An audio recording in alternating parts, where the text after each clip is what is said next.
Soyez bénis, chers frères et sœurs. Merci pour la confiance que vous nous faites dans ces réponses ou encore ces questions, allais-je dire, que vous nous posez. Ça veut dire que si vous avez des questions, c'est qu'il y a des préoccupations. Et nous sommes là disposés à répondre, n'est-ce pas, à vos préoccupations. Et sur ce, nombreux ont réagi, à savoir qu'il était important pour vous de poser ces questions si William Branham était un vrai prophète.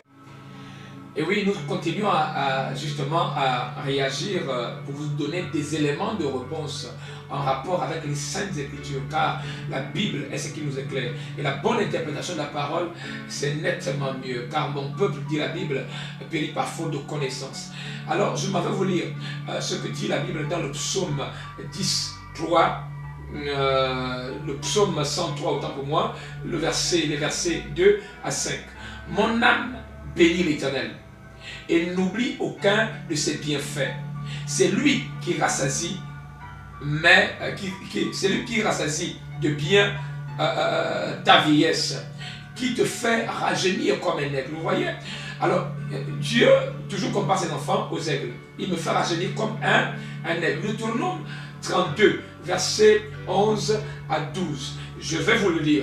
Alors, pareil à un aigle qui éveille sa couvée, voltige sur ses petits, déploie ses ailes, les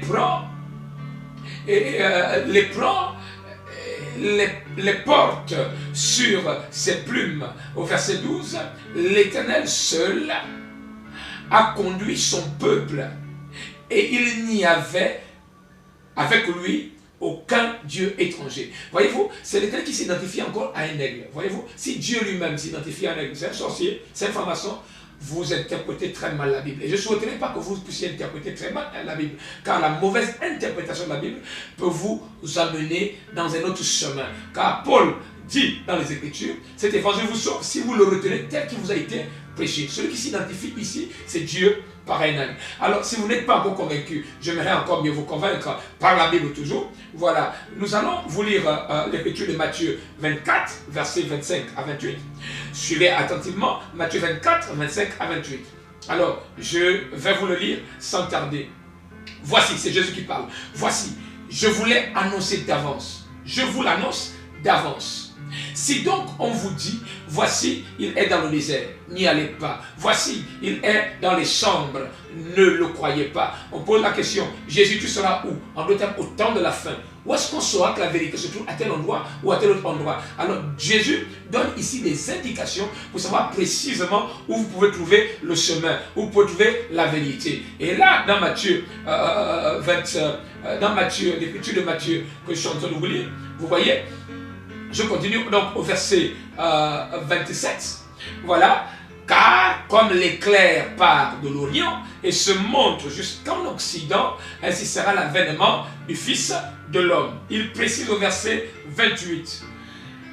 Quelque lieu que soit le cadavre, là s'assemblent les aigles. Il ne parle pas d'un cadavre naturel, un mort, n'importe quel type de mort. Non, il parle ici de lui-même, Jésus. Là où se trouve la vérité, là où se trouve le chemin, c'est là s'assemblent les aigles. Ça veut dire ceux qui s'identifient aux aigles. Donc au temps de la fin, les enfants de Dieu, les vrais fils de Dieu, devraient s'identifier aux aigles. Et je crois que William Branham, en s'identifiant à un aigle, ne peut pas être un faux prophète. Bien, je n'ai pas terminé. Je m'en vais vous donner une dernière citation pour davantage éclairer votre opinion. Dans Apocalypse 12, du verset 13 au verset 14, alors la Bible dit ceci: quand le dragon vit qu'il avait été précipité sur la terre, il poursuivit la femme qui avait enfanté l'enfant mâle.